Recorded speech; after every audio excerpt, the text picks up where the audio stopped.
Degree. अब ध्यान से सुनना, यहां से आपके एक कंसेप्ट आ गया है, एक कंसेप्ट के साथ आपके सवाल भी बन रहे हैं। बहुत आसान सवाल है, ध्यान से सुनना। ये आपके ट्रायंगल के हैं और जो क्वेश्चंस आएंगे मिक्सअप होगा, तो आप मिक्सअप क्वेश्चन करने के लिए तैयार रहना। बस आगे इसी तरह से आपके जितने भी सीरीज आएंगे तांडव सीरीज के अंदर में आपके कंसेप्ट बेस होगा और सीबीएसई से रिलेटेड होगा और ये पेपर कहीं ना कहीं आया हुआ होगा।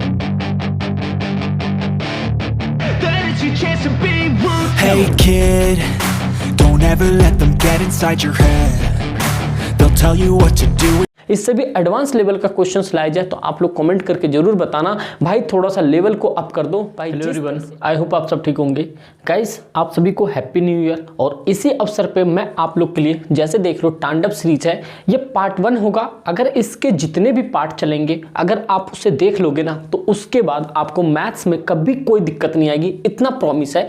बस एक चीज ध्यान रखना, अगर जितने भी क्वेश्चन है, जिन क्वेश्चन से आपको डर लगता होगा ना कि भाई ये कैसे होगा, ये सब क्वेश्चन तो समझ ही नहीं आता है, कभी सर्कल समझ नहीं आता है, कभी ट्रायंगल समझ नहीं आता, मैं आज उसी टाइप के क्वेश्चंस को इस तांडव सीरीज में ऐड ऑन किया है। आपके इंपॉर्टेंट क्वेश्चंस रामबाण चलेंगे, जो कंसेप्ट की क्लासेस होगी तांडव चलेंगे। तो आई होप आप सभी को ये जो भी मैंने इनिशिएटिव लिया है, ये इनिशिएटिव आपको पसंद आएगी। अगर पसंद आएगा एक लाइक जरूर करना और कमेंट करके लास्ट में जरूर बताना। लेकिन पूरी क्लास देखने के बाद, उसके बाद कभी भी मैथ्स में आपको डर नहीं होगा। क्या आप रेडी हो? रेडी हो? सबसे पहले क्वेश्चंस को समझना। और रही बात हिंदी इंग्लिश की, तो मेरे बच्चे ध्यान रखना, हिंदी इंग्लिश की टेंशन मत लो। ये इंग्लिश में भले कंटेंट लिखा हुआ है, आपको पता होगा, ये लिख के फिर मिटा के फिर दूसरा क्वेश्चन ऐड ऑन करूंगा, आपको पता है, ये चीज आप फील कर सकते हो। बट टेंशन मत लो, मैं तुम्हारे साथ हूं। मैं ऑलवेज जो चीज एग्जामिनर की डिमांड होती है वो मैं आपको यहाँ पे जरूर डिस्प्ले करवाऊंगा। तो बस उम्मीद करता हूं आप सारी चीजों को अच्छे से समझोगे, बेहतर तरीके से समझने की कोशिश करोगे। उसके बाद हम देखते हैं कि कौन सा सवाल हमसे नहीं बनता हूं। बहुत कम समय में आपके पास वैल्यूएबल चीज हो, फिर हम आगे देखते हैं। तो चलो फिर इस चीज को बढ़िया तरीके से समझने की कोशिश करो। अब मेरी बात ध्यान से सुनो, ऐसे क्वेश्चंस को डील करने से क्या होगा मेरे बच्चे, ध्यान सुनना। अगर आप इस तरह के क्वेश्चंस करोगे तो आपके एग्जैक्टली जो सीबीएसई के डिमांड है उसके तरह आपको पता चलेगा कि सीबीएसई के डिमांड के क्वेश्चंस ये सारे हैं। ये देखो, ये आपके सर्कल के हैं, ये आपके ट्रायंगल के हैं, और जो क्वेश्चंस आएंगे मिक्सअप होगा। तो आप मिक्सअप क्वेश्चन करने के लिए तैयार रहना। बस आगे इसी तरह से आपके जितने भी सीरीज आएंगे तांडव सीरीज के अंदर में आपके कंसेप्ट बेस होगा और सीबीएसई से रिलेटेड होगा और ये पेपर कहीं ना कहीं आया हुआ होगा। तो सबसे पहले देखो यहाँ पे करना क्या है, मैं हिंदी में भी एक्सप्लेन करूंगा और इंग्लिश में भी एक्सप्लेन करूंगा। सबसे पहले ये क्वेश्चन छोड़ते हैं, यहाँ पाते हैं, क्योंकि बहुत आसान क्वेश्चन है, बहुत हलवा सा क्वेश्चन है। देखो कैसे, अगर आप लोग सबसे पहले देखोगे क्वेश्चन में क्या रहा है यहाँ पे, इन द गिवन फिगर, आपको फिगर गिवन होगी, the value of angle x is, मतलब कि जो x है, इस x की वैल्यू क्या होगी। इट मीन्स कि इसकी बात कर रहा है। तो क्या यह आपको समझ आ गया कि यार भाई ये तो सर्कल का है। अगर आपको थ्योरम नहीं आता फिर भी टेंशन मत लो, मैं आपको पहले भी कह चुका हूं, बस आप क्वेश्चंस पे ध्यान रखो। क्वेश्चंस है, क्वेश्चन से कंसेप्ट चुराओ। समझ रहे हो बात को यहाँ पे? तो चलो सबसे पहले देखते हैं आप इस क्वेश्चंस में क्या कर सकते हो। देखो पहले मैंने आसान आसान क्वेश्चंस उठाए हैं जो आपके 2015 में पूछे गए थे। तो इस तरह के क्वेश्चंस आपके 2015 और ये 2016 वाले क्वेश्चंस हैं। आप लोग को टेंशन नहीं लेना, जैसे जैसे बता रहा हूं बस करते जाना और अपना थोड़ी सी पढ़ाई शुरू करते रखो, कंटिन्यू रखो। इस तरह से इन क्वेश्चंस को डील करने से पहले हमें दो चीज पता होना चाहिए, एक ये सर्कल है और ये जो दोनों टेंजेंट जा रहा है, और ये चीज हमें पता है यहाँ पे एंगल बन रहा है। बच्चे एक चीज बताऊं, क्या मैं यहाँ पे एक स्टेटमेंट लिख सकता हूं कि वी नो, हमें पता है, वी नो दैट एंगल, ये वाला एंगल, यहां से जो ये एंगल आ रहा है, इट मींस कि जब ऐसा सिंबल होता है एंगल होता है, जब ऐसा होता है तो ट्रायंगल होता है। आप सबको पता होगा। कह वी नो दैट, हम सबको पता है, हिंदी में भी ये लिखते हैं, हम जानते हैं। यहाँ पे angle A O B, angle A O B plus angle A P B equals to 180 degree. अब ध्यान से सुनना, यहां से आपके एक कंसेप्ट आ गया है, एक कंसेप्ट के साथ आपके सवाल भी बन रहे हैं। बहुत आसान सवाल है, ध्यान से सुनना। ये रहा यहाँ पे AOB, एक ये एंगल है, ये एंगल है APB। मैंने इन दोनों को जोड़ा क्योंकि आपको पता होना चाहिए कि कभी भी अगर सर्कल के अंदर एक टेंजेंट, अगर मान लो ऐसा कभी एक सर्कल है, इसको दो टेंजेंट से आपस में इंटरसेक्ट मतलब कि कट के चलती है, और यहाँ से ध्यान सुनना, यहाँ से और ये दोनों आपस में कितने होते हैं, 180 होते हैं। तो ये वाला एंगल हो गया और ये वाला एंगल हमेशा कितना होता है, 180 होता है। और मोस्ट प्रोबेबिलिटी रखो कि इस तरह के सवाल आपको इस बार पेपर में देखने को मिलेगा। तो भैया इस तरह के सवाल करके चलना, बिल्कुल भी मिस मत करना। तो आपको पता होना चाहिए, इसका आंसर बहुत ईजी आ गया। आप यहाँ पर वीडियो पोस्ट करो, खुद से आंसर करो और कमेंट करके आंसर डालो पहले, जिससे पता चले आप लोगों ने पहले किया था और ये कंसेप्ट समझने के बाद। अब मैं आपको करवाता हूँ। AOB है, AOB आपके सामने यहाँ पे दे रखा है 110, APB x दे रखा है। और आपको जब मैं यहाँ पे बड़े क्वेश्चंस कराऊंगा, जो 3 नंबर 4 नंबर वाले क्वेश्चंस कराऊंगा, वहां पे मैं आपको एक चीज और बताऊंगा। जैसे मान लो यहाँ पे एंगल बोला इन्होंने, यहाँ पे एक एंगल बोला है एंगल AOB। इट मीन्स कि आपको पता होना चाहिए ये जो बीच में आता है वहीं पे एंगल बनता है। साथ में यहाँ पे बोला एंगल APB, मतलब यहाँ पे, तो मतलब जो दोनों बीच में आते हैं, दो साइड्स के बीच में आते हैं, उनहीं पे एंगल बनता है या ट्रायंगल बनता है। ये भी चीज़ आप हमेशा याद रखना। यहाँ पे 110 आ गया, ये आपके पास x आ गया, यहाँ पे आप एज इट इज रखो 180, यहाँ पे रखो x को ऐसे, ये 180 है, नंबर को एक तरफ ले जाओगे, ये 110, x के बराबर में कितना आ गया, 70। तो अब आपको सिंपल भाषा में पता चल गया कि इसका आंसर कितना आ रहा है, 70। कुछ था क्वेश्चन में, ये बहुत आसान क्वेश्चन होगा, आपने किया भी होगा, लेकिन एक चीज याद रखो, ऐसे क्वेश्चंस कराने का मतलब क्या है भाई, ऐसे क्वेश्चंस कराने का मतलब है आपके बेसिक वाले बच्चे देख रहे हो उसके लिए भी बेनिफिट है, जो स्टैंडर्ड के बच्चे देख रहे हो उनके लिए भी बेनिफिट है, क्योंकि यहाँ पे कोई बुक अलग अलग नहीं है, इसीलिए क्वेश्चन को ज्यादा वेरी नहीं कर सकते हो, कभी भी कुछ भी पूछा जा सकता है। समझ रहे हो बात को? तो इसीलिए अब हमेशा याद रखना कि जब भी कभी भी इस तरह का एंगल आए, अगर सपोज करो ये 110 होता, यहाँ पे कुछ और वैल्यू निकालना होता, सपोज करो ये x होता, यहाँ पे 70 दे देता, हमारा आंसर 110 हो जाता। उम्मीद करता हूँ आपको चीजें समझ आ रही होगी। समझ आ रही है ना, तो आज ही प्रण ले लेना कि भाई ये तो मैथ्स तो कुछ हलवा है, बस मैथ्स हलवा है, आसान है भैया, आसान है, बस सोचो इधर से, ठीक है। और जितनी क्लासेस अपलोड हो देखते जाना, बस सफिशिएंट है इतना। उसके बाद इस तरह के सवाल को देखते हैं कि ये सवाल कहता क्या है। सबसे पहले बच्चे चीज देखो, कह रहा है in the given figure PQ parallel, आपको पता है समांतर होता है NO। कह रहा इफ अगर ये हो गया, आपको पता है PQ पैरेलल N हो, मतलब ये वाली जो लाइन है ये एक दूसरे के क्या है, पैरेलल है। ये बात समझ आ गया आपको, जिसमें कि MP अपॉन में PN, मतलब कि ये जो MP है ये MP अपॉन में PN, ये जो PN है 4/3 है। इट मीन्स कि इसकी वैल्यू कितनी है 4, अब PN की वैल्यू कितनी है 13, ठीक है। QO 15.6, ये देखो डेसिमल आ गया, मैं अभी आपको बताऊंगा डेसिमल को कैसे डील करते हैं। 15.16 क्या है QO, तो ये है आपके पास में 15.16, ठीक है। कह रहा then find the value of MQ, it means कि इसे निकालना है। आपको समझ आ गया होगा। अब मैंने ऐसे क्वेश्चंस बिल्कुल कहते हैं ना कंसेप्ट के साथ पूरा प्लेलिस्ट दे रखा है, चैप्टर नंबर 6 ट्रायंगल का मिल जाएगा, आप वहां से कर लेना, बहुत सारे क्वेश्चंस उसके अंदर में। इसको करने के लिए अब आपके सामने कुछ भी नहीं बचा है, आपको पता होना चाहिए भाई ये जो ट्रायंगल है आपके सामने, ये ट्रायंगल क्या है MNO, ये दिख रहा है आपको ट्रायंगल MNO, जिसमें कि आप ये बता सकते हो कि PQ जो है आपके पैरेलल है किसके, NO के। बहुत आसान चल रहा है सारा चीजें, समझ गए भाई यहाँ पे। जिसमें कि आप एक चीज देख रहे हो बाय BPT, आपको याद आ रहा है basic proportionate theorem by BPT, इसका दूसरा नेम क्या कहते हैं, क्या आप लोग कमेंट करके बता सकते हो BPT का दूसरा नेम क्या है? अभी देखते कितने बच्चों का आता है, क्या आप लोग बता दोगे BPT का दूसरा नेम क्या है? तो मैंने 1000 बार बताया, आप जाके सीरीज में चेक करना, ठीक है भाई। BPT का क्या दूसरा नाम है, T से स्टार्ट होता है, आप लोग का कमेंट आना चाहिए, ठीक बच्चे, इतनी बात समझ गए। तो इसमें BPT में आपको पता है क्वेश्चन सिंपल होता है, MN हो गया, सॉरी MP हो गया, यहाँ पे क्या है MP अपॉन में PN, MP अपॉन में ये है PN बराबर में MQ, क्या लिखा बच्चे यहाँ पे MQ अपॉन में QO। क्या है क्वेश्चन में, कुछ भी बचा क्या?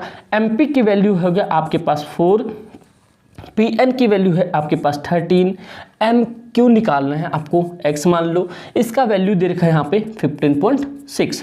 क्या करना है, कुछ है आसान सा तो है, इसको इससे क्रॉस मल्टीप्लिकेशन करवा लो।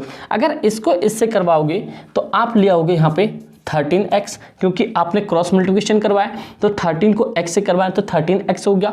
फिर यहाँ पे 15.6 मल्टीप्लाई हैगा आपके पास में 4। समझ के भाई, यहाँ पे क्या है 15 मल्टीप्लाई 6 मतलब 15.6 मल्टीप्लाई 4। ये क्रॉस मल्टीप्लिकेशन में हमें x की वैल्यू निकालना है, x को आप एज इट इज रखो, 15.6 मल्टीप्लाई 4, ऐसे मल्टीप्लाई मत करना, ऐसे रखना, इसके नीचे ले आओ 13। आप समझिए, क्योंकि ये 13 नीचे उठ के आ जाएगा, तो ये 13 जब यहाँ आ गया तो ये पॉइंट हटाओ और इस पॉइंट के बदले नीचे लग लो 0, क्योंकि आपको पता है कि जब भी डेसिमल के आगे जितने पॉइंट होता है वो डेसिमल हटने के बाद उतने 0 नीचे रखता है। तो मैं अब इसको यहाँ से कर देता हूँ रेज। अब हमारे पास सीधा 156 है। अब यहाँ से क्या कट सकता है देखते हैं, कभी काटने को जुगाड़ देखते हैं। इसे 2 से काटते हैं, 4 को 2 से काट दिया, ये 5 से काट दिया, ये तो और कुछ नहीं कट रहा। और कुछ कर सकता है क्या, नहीं कर सकता। तो मेरे भाई क्या कर सकते हैं, इसको हम पॉइंट में ले आएंगे इसका आंसर। चलो देखते हैं।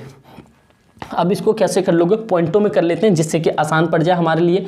अब कर लो यहाँ पे 156 को 2 से मल्टीप्लाई कर लो, कितना हो जाएगा, क्योंकि 6 दूनी 12, 1 आ गया, 5 दूनी 10, 1 11, 1 आ गया, और 2 1 कितना आ गया यहाँ पे, 2 कम 2 और ये 3। समझ रहे हो, यहाँ पे 6 दूनी 12, 1 5 दूनी 10, 10 और के 11, 1 बच गया, 2 1 3, और नीचे हो गया आपके पास में 65। कितना आ गया आपके पास 65। तो अब इसको डिवाइड कैसे करोगे, देखो पॉइंट में है इसीलिए लंबा चौड़ा कहानी पड़ रहा है, 65 है। अब ये कोई डिजिट तो जा नहीं रहा है, तो बट कोई नहीं, एक काम और कर सकते हो आप। अब देखो 2 डिजिट नहीं है, 3 डिजिट। अब ये नियर बाय सोचो कि 65 से ऐसा किस चीज़ का नियर बाय मल्टीप्लाई करोगे जो 300 के पास पहुंच पाओगे। अगर मैं यहाँ पे 65 को मैं यहाँ पे कर लेता हूँ 4 से, तो 4 से करूँ तो 5 को 20, 2 आ गया, 6 को 24, 24 और 2 कितना हो जाएगा 26, 260।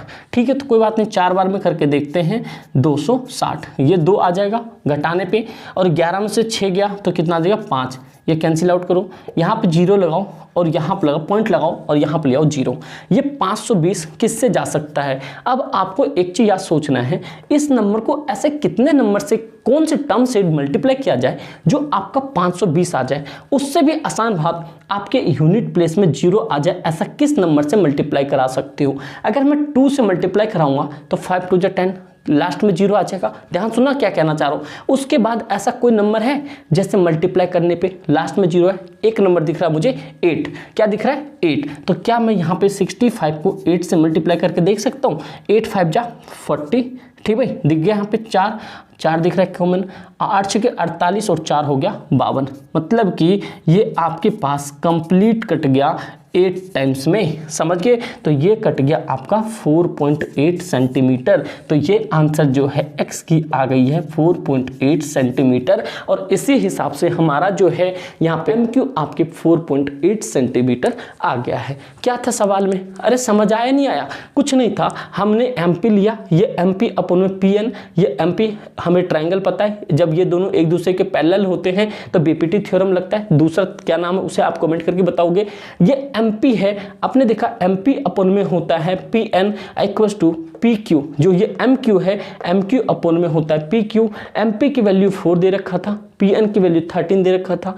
ये MN हमें पता नहीं था, X मान लिया। वैसे मैथ्स में X माना जाता, वैसे कोई X वैक्स का कोई चक्कर मत पालना, कोई भी अगर है तो छोड़ छाड़ दो, भुला दो सबको। समझ रहे बात को, यहाँ पे ये हो गया आपके पास में MQ यहाँ पे है, QO यहाँ पे है, समझ गए बात को। तो ये सारी वैल्यू आपने रखा यहाँ पे 4, इसको क्रॉस मल्टीप्लिकेशन करवाया तो 13x यहाँ पे आ गया। अब 15.6 को आपने 4 से मल्टीप्लाई कराया, ये x था, इन दोनों को मल्टीप्लाई कराया, 13 नीचे आ चुका है यहाँ पे, काटा पीटी क्या आपका 4.8 आंसर आ गया।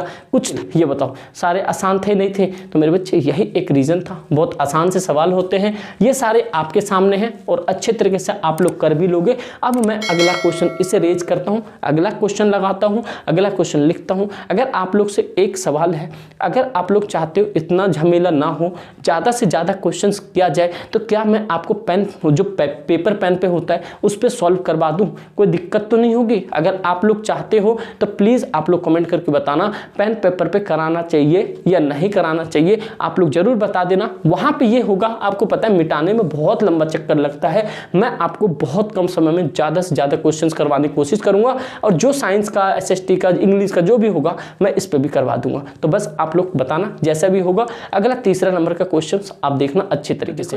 अगला क्वेश्चन है क्वेश्चन नंबर 3 है, जिसमें कि आपको बहुत वैल्यूएबल क्वेश्चन है, और यहाँ पे 4 है, इसमें भी वैल्यूएबल क्वेश्चन है। आप हिंदी इंग्लिश का टेंशन मत लेना, मैं आपको पर्टिकुलर एक्सप्लेन भी करूंगा कि क्या मीनिंग है इसका, ठीक है भाई, मिस मत करना, बस आप लोग से यही रिक्वेस्ट है, ध्यान रखना।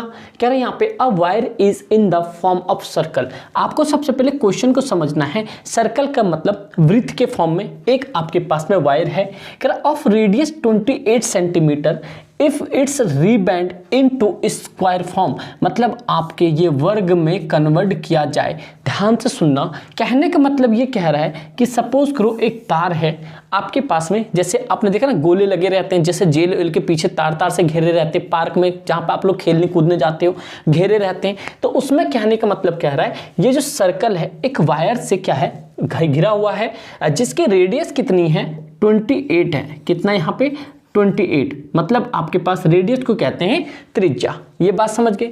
फिर कह रहा है अगर सपोज करो इस तार को यहां से कट करते हैं और इस तार को इस बार कुछ इस फॉर्म में लेके जाते हैं, तो इसका इस एरिया बताओ। आपको पता है कि लेंथ तो सेम है, रेडियस भी सबका सेम है, मतलब कि ये कहीं न कहीं एक दूसरे के इक्विवेलेंट हो गया, क्योंकि ये कह रहा है सर्कल में जो तार है उसको हम कट कर रहे हैं, रीबैंड बना रहे हैं, उसको हम रेक्टेंगल कह रहा है स्क्वायर में, किसमें भैया स्क्वायर में। तो आप ये कह सकते हो ना कि सर्कल के बराबर क्या है स्क्वायर है यहाँ पे। तो हम सबसे पहले ये पता करेंगे सर्कल का सरकमफ्रेंस मतलब परिधि कितना है, फिर हम ये चेक करेंगे स्क्वायर का परिधि कितना है। तो हम क्या यहाँ पे कर सकते हैं, हमारे पास पता है सीधा लेंथ ऑफ वायर लिख सकते हैं, आंसर लिख लो यहाँ पे, ठीक भाई। यहाँ पे answer LENGTH length of wire कितना होगा। आप एक चीज पता होना चाहिए, लेंथ ऑफ वायर क्या होगा आपका पेरीमीटर होगा या सरकमफ्रेंस भी बोल सकते हो, पेरीमीटर या सरकमफ्रेंस भी बोल सकते हो, ये भी चीज याद रखना, मतलब वर्ग के बराबर में। तो पेरीमीटर और ये होता क्या है आपको पता होना चाहिए, सर्कल का पेरीमीटर क्या होता है 2πr। क्या होता है बच्चे 2πr। हमें 2πr पे ये सारी वैल्यू रखनी है, क्योंकि आप पाई की वैल्यू आपको इसमें कुछ ना दिया हो तो आपको 22/7 रखना है। तो चलो चेक कर लेते हैं इसको, 2 रखो, पाई की वैल्यू रखो 22/7, आर आपके पास कितना दे रखा है 28, काट लो इससे, कितने टाइम्स में जा रहा है 7 4 जा, हाथ कट गया यहाँ पे। अब 20 को देखो 22 को और 4 से मल्टीप्लाई करा लो, इसको 22 करा लो, कितना आ जाएगा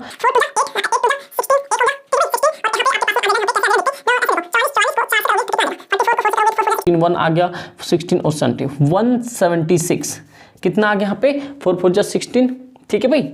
यहाँ पे समझ आ रहा नहीं आ रहा, 4 4 जा 16 1 आ गया, 4 4 जा 16 और ये हो गया 17, ये आ गया 176 सेंटीमीटर। इट मीन्स कि हमें ये चीज़ पता चल गया है कि जो सर्कल का सरकमफ्रेंस है वो सर्कल का सरकमफ्रेंस मतलब टोटल एरिया जो है 176 सेंटीमीटर है। अब हमें किस में रीबेंड किया, हमने बना दिया, ऑब्वियस बात है इसका 176 एरिया लिया है, इसका कुछ और लेगा क्योंकि शेप अलग है यहाँ पे। तो यहाँ पे आप कह सकते हो कि जो मतलब पेरीमीटर ऑफ, यहाँ पे लिख लो पेरीमीटर, मतलब कि पेरीमीटर ऑफ स्क्वायर क्या बोल सकते हैं यहाँ पे स्क्वायर इक्वल्स टू 176, क्योंकि ये एक दूसरे के बराबर है और यहाँ से जो वैल्यू आई हमें उसके बराबर में रखना पड़ता है। ये पॉइंट अच्छा है, ध्यान रखना सही तरीके से, जो आपका आंसर आता है उसको उसके बराबर रखना होता है, क्योंकि ये एक दोनों के बराबर है, क्योंकि यही तार यूज हो रहा है यहाँ पे। बस इसका फॉर्मूला आपको पता होना चाहिए कि वर्ग का फॉर्मूला क्या होता है, इसका होता है 4a, मतलब साइड को हम a से रिप्रेजेंट करते हैं यहाँ पे।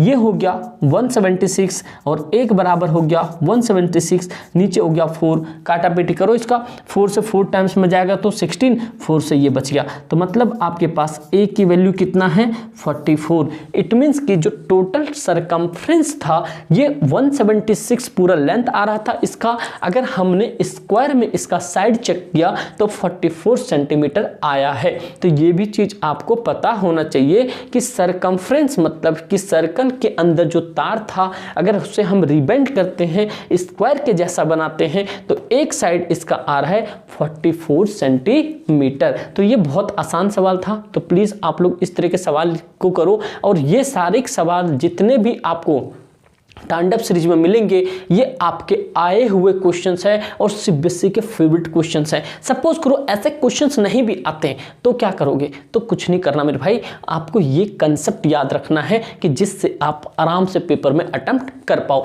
ये आपके बहुत छोटे छोटे क्वेश्चंस हैं, मतलब 2 मार्कर समझ सकते हो, तो भैया आराम से करो। 1-2 सीरीज में आपको 2 मार्कर्स दिखेंगे, फिर आपको बड़े बड़े क्वेश्चंस दिखेंगे, क्योंकि ये मिक्सअप चल रहा है आपके कंसेप्ट का। और अगर आपने कोई चैप्टर ना भी किया हो तो दोनों साथ चल सके। समझ रहे हो?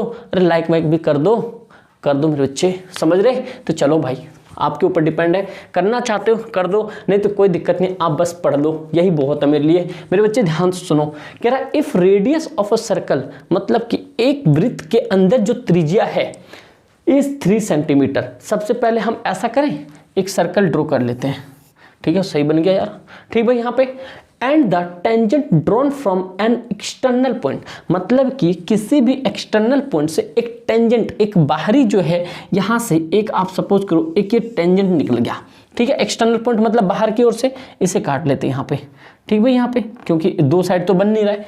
फिर क्या रहा है यहाँ पे, external point two the circle is 4 centimetre. जो एक्सटर्नल पॉइंट है ये कितना है? 4 सेंटीमीटर। आगे और पढ़ते हैं, कह रहा then the distance from the centre of circle to the external point. आपको पता है हमने एक्सटर्नल पॉइंट यहाँ पे बनाया है, ये हमारे पास सेंटर है, और इसका रेडियस भी कह रहा था वहाँ पे, रेडियस कितना दे रखा है? 3 सेंटीमीटर। ये देखो रेडियस यहाँ पे दे रखा है, और आपके पास में यहाँ पे इसका एक्सटर्नल पॉइंट दे रखा है 4 सेंटीमीटर। अब आसान क्वेश्चन हो गया, ये हो गया आपके पास में 3 सेंटीमीटर। कह रहा है यहाँ सेंटर से जो आपके टेंजेंट तक की एरिया है, इट मीन्स कि यहाँ तक का क्या लेंथ है, इसकी क्या डिस्टेंस है। तो कोई दिक्कत नहीं, इसका नाम लो ए, ये ओ ए, इसका नाम लो बी। अब आपको समझ ही आ गया होगा, ये मैंने लाइव वाले मॉक टेस्ट में भी करवाया था कुछ इस तरह के क्वेश्चंस, आई थिंक याद है, हाँ था इस तरह क्वेश्चंस, देखना, मुझे याद नहीं एग्जैक्टली। तो इस तरह के क्वेश्चंस के लिए आपको सीधा कुछ भी नहीं लगाना, आपको एक सिंपल सा फॉर्मूला लगाना है, जो कि आपके और हमारे सबके चहेता पैथागोरस है, वो हमारे फूफा हैं। पैथागोरस पर्सन का नाम था, ध्यान रखना, उनने सारी क्लेस काटी इस मैथ्स में, समझ रहे हो? लेकिन जो भी है आसान है, सारा सवाल उस पर बन के तैयार हो जाता है, समझ रहे हो बात को? तो क्या आपको अच्छे लगते हैं पैथागोरस वाले सवाल? एक बार कमेंट करके भी बता देना आप लोग। यहाँ पे क्या कर सकते हो, हाइपोटेनस निकालना आपको, हाइपोटेनस आपको निकालना है, इसका स्क्वायर पता होना चाहिए, फिर होता है परपेंडिकुलर स्क्वायर, ये होता है बेस का स्क्वायर। इस तरह के सवाल मैं आपसे पहले भी डिस्कस कर चुका हूँ, आई थिंक वहाँ पे डिजिट अलग था, जो भी था। देखो प्रीवियस सीरीज का मैं अब सारे क्वेश्चंस निकाल रहा हूँ, तो अब ये देखना कैसा क्वेश्चन आपके सामने। तो H है, ये H आप जानते हो H क्या कहते हैं? H कौन सा होता है? ये O और B होता है। ये क्या है? OB का स्क्वायर। और PB क्या है आपके पास में? AB का स्क्वायर है। अब BP क्या है? ये AB का स्क्वायर है। मतलब बेस मतलब आधार, विकर्ण और लंब, समझना ध्यान से। इसकी वैल्यू हमें निकालना है, ये आप एज इट इज रहने दो। OA की वैल्यू हमारे पास दे रखा है 3 स्क्वायर, अब प्लस में AB का स्क्वायर दे रखा है यहाँ पे 4 का स्क्वायर। ये OB का आप ऐसे कंप्लीट लेना, यहाँ पर वरना सिंगल गलत दिखेगा। ये 9 हो गया, अब प्लस में ये 16 हो गया। ये OB का स्क्वायर है, ये है 25, यह पर लो OB और इसका रूट, क्योंकि इसका स्क्वायर हट के क्या चला जाएगा? रूट हो जाएगा। तो रूट पता है आपको OB 25 किसका रूट होता है? 5 का। तो ये आपके सामने आ गया 5 सेंटीमीटर। तो आप सीधा बता सकते हो कि जो इन सेंटर से, सेंटर ऑफ सर्कल और एक्सटर्नल पॉइंट की डिस्टेंस कितना है? 5 सेंटीमीटर। और मुझे नहीं लगता कि इन सब सवालों में आपको दिक्कत होगी। अगर चाहते हो इससे भी एडवांस लेवल का क्वेश्चंस लाया जाए तो आप लोग कमेंट करके जरूर बताना भाई, थोड़ा सा लेवल को अप कर दो भाई। जिस तरह से आपके कमेंट होंगे, जितने बच्चों के कमेंट होंगे, आपको पता है कि मैं सारी कमेंट रीड करता हूं, उसी हिसाब से मैं लेवल को बढ़ा दूंगा। तो मेरे बच्चे आप लोग ध्यान रखना, ये इतने क्वेश्चंस करा पा रहा हूं आप लोग के, और मैं चाहता हूं ध्यान से सुनना। अगर मेरे पास डिजिटल बोर्ड वाला सिस्टम होता तो मैं आपको कभी भी 90 से नीचे नहीं सोच सकते थे, क्योंकि मैं सारा सेट करता, पीपीटी लगाता, धड़ पर निपटा देता, कहानी खत्म। लेकिन आपको इसमें मिटाने उटाने की झंझट पड़ता है, जो टू बी ऑनेस्टी आपको पता है, अगर यहाँ से आप लोग बहुत पहले से जानते हो तो मैं पेज पे ही करवा दूंगा, आप लोग बस 2-4 चीज करके बताना, क्योंकि आप जिस तरह से बोलोगे मैं आपके गाइडेंस पे ही चलूंगा, क्योंकि मुझे नहीं पता ना आप किस चीज में कंफर्ट हो पा रहे हो। तो आप लोग लेवल का भी बताना, और ये सारी चीजें हैं। बस ये न्यू ईयर का दिन है, अगर आप न्यू ईयर वाले दिन देख रहे हो तो भैया आप सीरियस बच्चे हो, तो आप लोग जरूर बताना क्या आपका नया रेजोल्यूशन क्या है, क्या 2023 में डंका बजाने वाले हो या नहीं बजाने वाले हो। जैसा भी हो कमेंट करके जरूर बताना, हो सके तो प्लीज अपने दोस्त यार में इस वीडियो को शेयर करना, और आगे हम इसी तरह से चलते रहेंगे। आज हमारा नया साल है, और नए साल पे आज हमारी एक बिल्कुल नया रेजोल्यूशन होना चाहिए, और आपको अपने आप से प्रॉमिस होना चाहिए कि भाई हम 2023 में कुछ करके जाएंगे, और 2023 के बोर्ड में आग लगा के जाएंगे, जब मानूंगा ना कि भाई आप वॉरियर हो। तो समझ रहे हो बात को? तो इस तरह के सवाल आप भी करना, सारे करना, मैंने करवा दिए, अब आप लोग की बारी है। ठीक दोस्त, thank you so much, once again happy new year.